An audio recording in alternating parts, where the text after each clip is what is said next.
Well, good morning. And this is going to be a sort of a walk around catch up video of where we're at this week. Uh, we have had massive rains. We're going to have some pictures of that. Look at our local flood. My wife has added a Facebook cover photo. Noteworthy things are up around this overhang for the windows.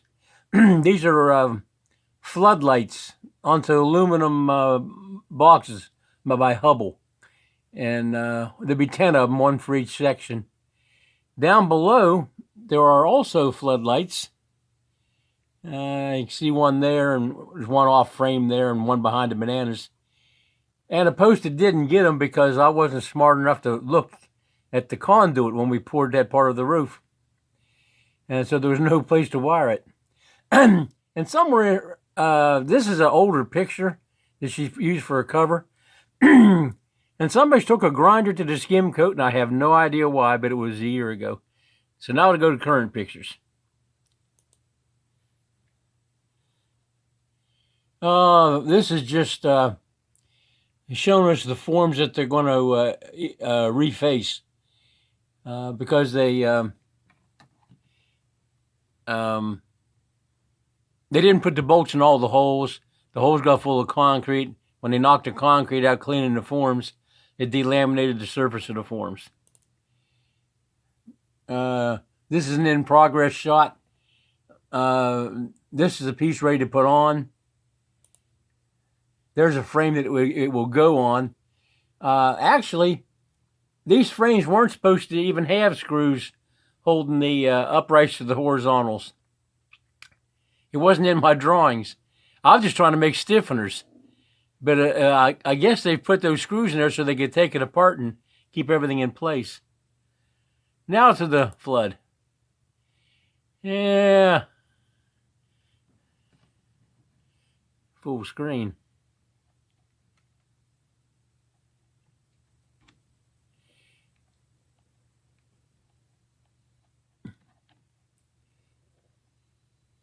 Obviously, this is the septic tank. You're looking at the primary digester, a secondary digester, and there's a third chamber here, which goes down about to there. And that's to get rid of the, use ultraviolet light to get rid of the bacteria and stuff. It overflows into here, and you can pump water out of that for watering plants and, well, pretty much for anything. You can recycle it and flush toilets with it again because it's nearly clear water coming out of there. Well, it is clear. I don't know if I'd drink it, but it's completely treated. The noteworthy thing is here, hey, do you think this septic tank will ever drain? You notice the water up here is the same on the outside as it is on the inside. This septic tank is 9.5 feet deep. Or no, it's, wait a minute. 4, 7.5, 9 feet deep. This line you see right here, that's 7.5 feet. So you got about 7 feet 1 inches of water in the septic tank. Now, this will get backfilled up to the height of the septic tank and sloped away a little bit, but it gets a concrete floor up there. There's going to be a little building on top of the septic tank. So this water that's around the outside ran through these little holes here we haven't plastered over and went right into the septic tank. So once we get this outside, backfilled,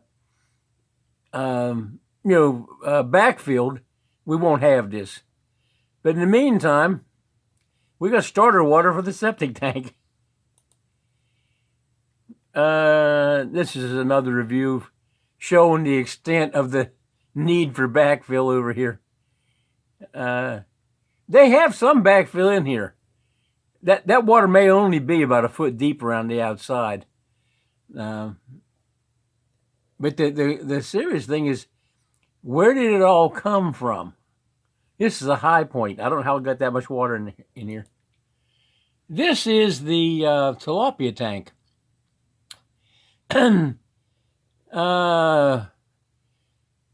So it's got around 4 feet of water in it, and I imagine all the way around it. This is the cistern. This is another taller one. Let's see, 7.5, 8, 9. This is 11 feet deep. And we have 3 feet showing. So there's 8 feet of water in the cistern. And the cistern is not currently connected to the rain gutters off the roof. So all that water is in the cistern. Let's see if we can make this smaller.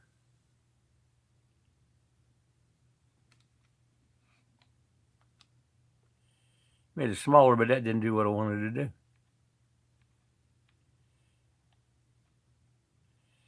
I thought maybe it could show, well, it does kind of show. Shows that the water outside here is the same level as the inside. So this water is run through those little 3/4 inch PVC pipe spacer holes. So you don't need a very big entrance to get water into a tank. And that's showing that it's the same level inside as outside. There is some backfill around this, but obviously there's a row of PVC pipes that are underwater. You know, that they have to get plastered over. But I didn't want to stop the plaster. I need to put it's like an acid. I can't think of the name of it. But you roll it on there in about 2 coats, and it neutralizes the alkalinity of the concrete so the paint will stick. And then the cistern needs a coat of paint on it for sure. I wouldn't want water that was too alkali. And this is the tilapia tank again. Has to be.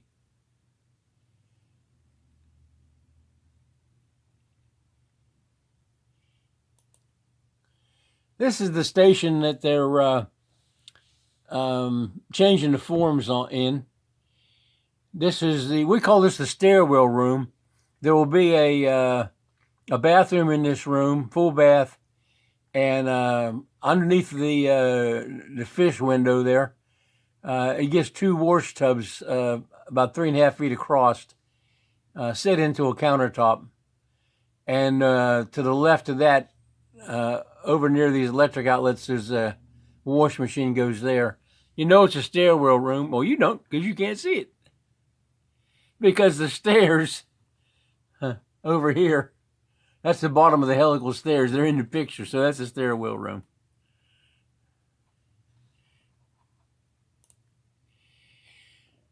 This is work in progress on the forms.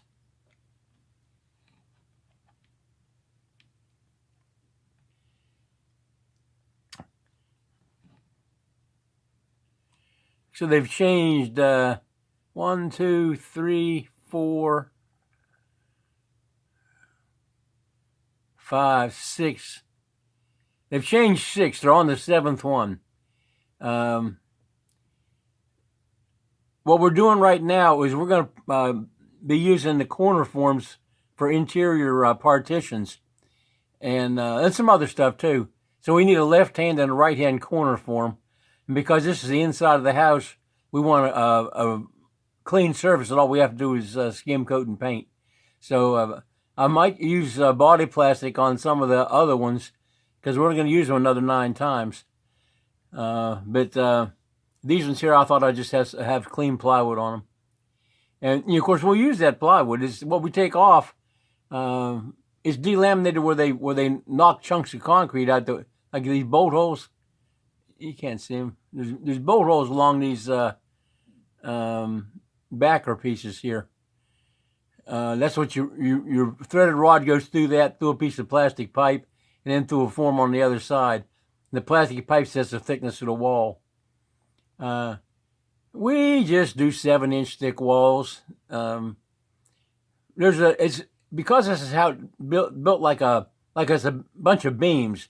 The wall was reinforced with steel to be a beam. And so the beams on top are reinforced, really reinforced to be beams. They're completely caged and stirrups and everything.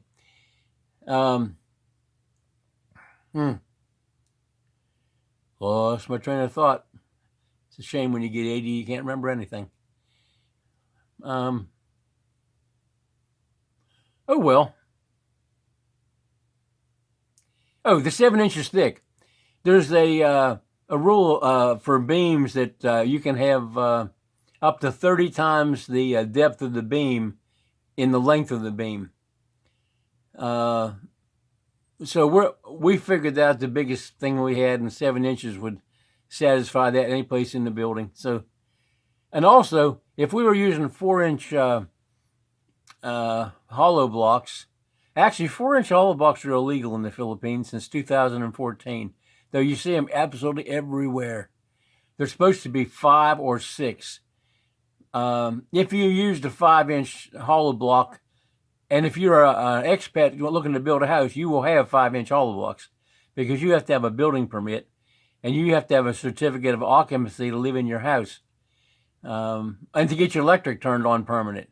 So if you have a 5-inch block wall, it's kind of hard to have less than an inch of render over that and have it stick and not get full of spider cracks and delaminate off the wall and everything. Ours is reinforced. We did some rendering, but it's got wire reinforcement. Okay, what are we on here? Yeah. Yesterday's goal was to drain the area around the most of the house.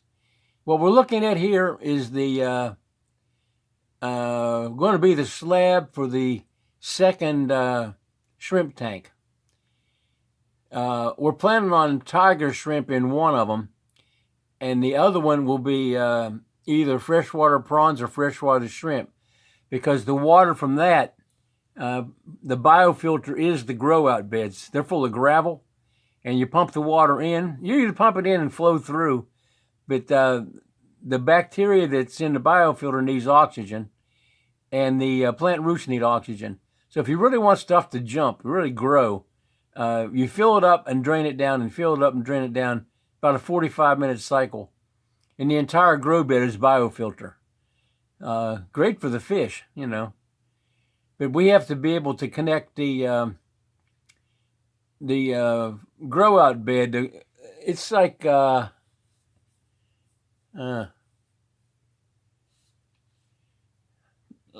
meters by 12 or something like that. It's a garden. And I'm not gonna do a video when I get to building it, but it basically goes back and forth, and the entrance and the exit end up beside each other. It's like a bunch of connected sidewalks, but there's no sidewalks. The whole thing is solid gravel, but it makes sure that it flows through the whole of the garden. But there's times when you have a new batch of shrimp, or a new batch of red tilapia or something like that in there, or blue tilapia if I can get them, and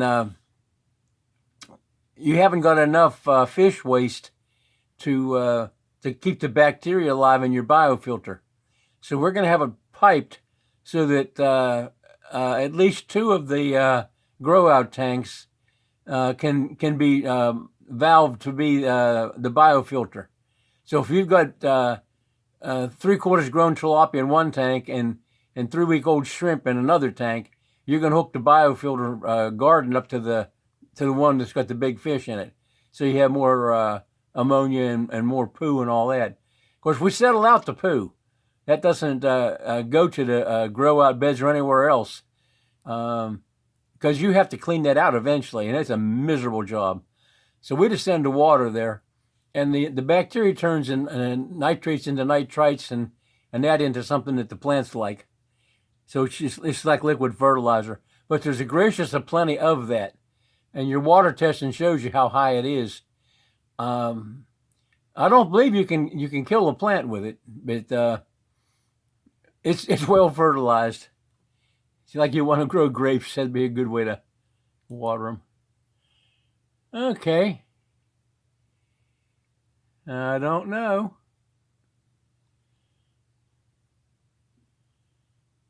Can't be the septic tank. It's got a concrete wall. There's no bananas like this. Well,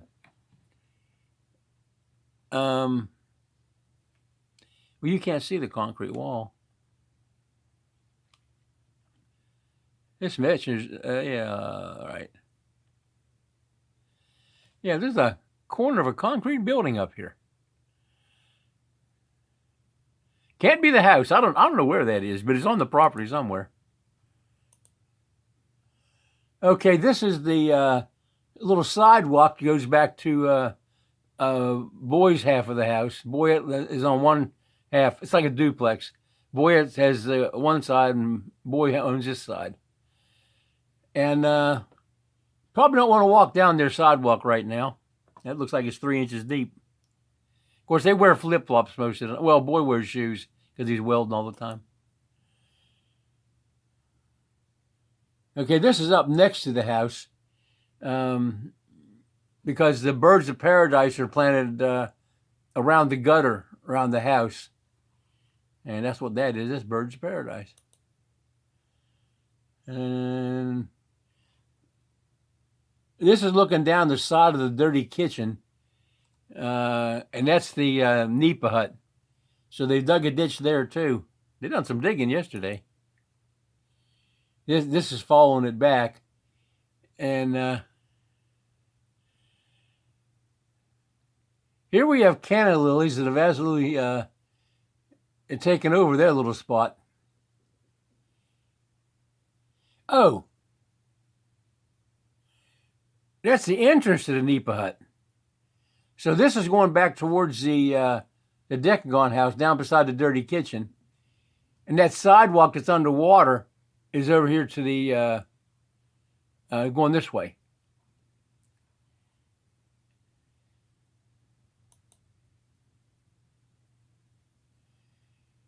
Now here we have another one.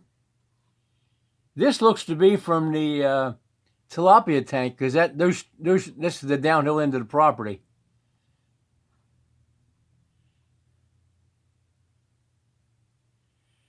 Okay.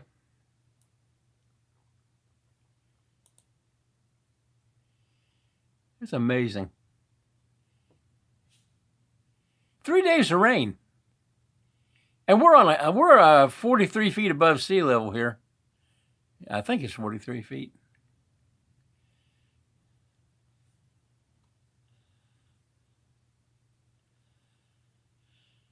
Huh. Oh, these holes up here are always above the water line. Now that would really leak some water. Fill it up in 30 seconds. The ventilation air can come from either end. If it's coming from this end, of course, it comes down both sides of this partition wall. We just go, the roof of the septic tank will be this height here, but that'll leave a space this high over here. It's 14 inches or thereabouts. So this primary digester, it's got enzymes in it to eat the sludge off the bottom, but who knows how well that'll work. If you're in your septic tank looking around, it's because you got a problem. But anyway, with this air circulation going that way, it goes out the other end. It can come in from the other end and go down either side and come out. The air can exit that side. There's a header goes here with a standpipe.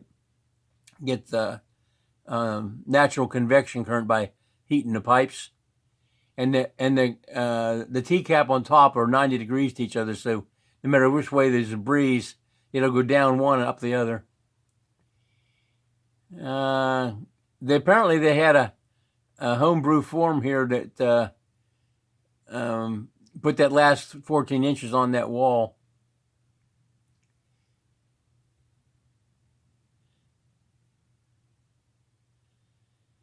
That's a lot of water, golly. Anyway, it'll get. Oh, it's noteworthy is when you do poured concrete here. You know that wall there, you can put skim coat directly on this poured concrete and save the rendering altogether. The skim coat doesn't delaminate like render does if you haven't got it, somehow attached. they take and knock chunks out of their poured concrete to make the render stick. But we didn't do that. We just used wire mesh, sort of like Florida, in the U.S. But anyway, it leaves a pretty good finish, and you can see they've started plastering over some of the holes where the plastic pipes were. And there could have been some honeycomb here. I don't know, but I know that they left out most of the bolts that are supposed to space the forms, and particularly when they knew it was the last lift. I'm sure there's only enough bolts there to separate the forms. I didn't know they were doing that. I wouldn't have wanted them to do that, but I got a foreman on site that's real meticulous, and he tries to save us what he can. So he probably saved an hour and a half or 2 hours of labor for 3 people setting that top form. So he gave them time to do something else. These rods that are sticking up, they all get bent over into the floor. There were some on this other wall, like on this far side here. There's still some sticking up. But I had them cut them off at 2 inches so we could put I lost my train of thought again. Sorry. This secondary digester, that's where the lid will be that you get in and out if you have to check your septic tank. There's no use trying to climb down into a bunch of poo and all kinds of garbage on the bottom. This over here, the heavies have fell out in the first digester. If there are any that the enzymes didn't eat, like sand, bits of metallic stuff, whatever they don't eat, they'll be in this one. The second one here, it's the transfer ports are 4 feet off the floor. From this to this to this, from this to this over here. Yeah, and to that. And then from that to the last one over there, which is really 2 because it's got a standpipe, which is basically a tank in its own. I mean, it's separated water, does a different function, so it's like having a 5-chamber septic tank.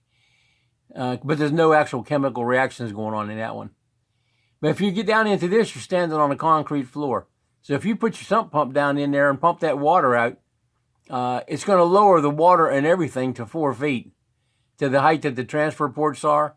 But eventually you'll get down to where you can pump this secondary digester down to about, 8 inches if you don't want to abuse the sump pump. But it's going to be fairly clean water. It's already been through all the biological processes. But if you put your ladder down in there, you can take a flashlight and look over into this one and see what's going on. Or if you have a hose and you're drain, pumping out your septic tank, you got a vantage point here that you can look around. Same thing. This is form bracing over here. This wood. This digester goes clear across. It's all water. And when this wood comes out, all this stuff goes away. It's only concrete. There's no wood in the thing. So you can walk straight to there because this isn't there anymore. And you can look in that one and see what's going on. You could also take a water sample out of that one if you're having trouble. If you had to get into this one, rather than have a separate lid over all these things, this 14-inch space, see, you sump pump the one you're going to inspect it from. You toss a sump pump over the wall, you can pump the water out of that one. So if you're going in there and shovel something, so I made it big enough that I don't believe we'll ever have to clean it, at least not in our lifespan. 80 years old. How long would it take to fill that thing full of enough stuff you had to clean it? You're 2 people? Golly. And with my health, I probably won't be here that much longer. Anyway, you can shovel the crap over the wall into buckets or something, they can pull it up. Anyway, this 14-inch space, it is possible to climb over there, and just in the case that someday somebody had to do that, we put a rounded top on the concrete so it wasn't rough. Because we don't finish this top edges of the concrete.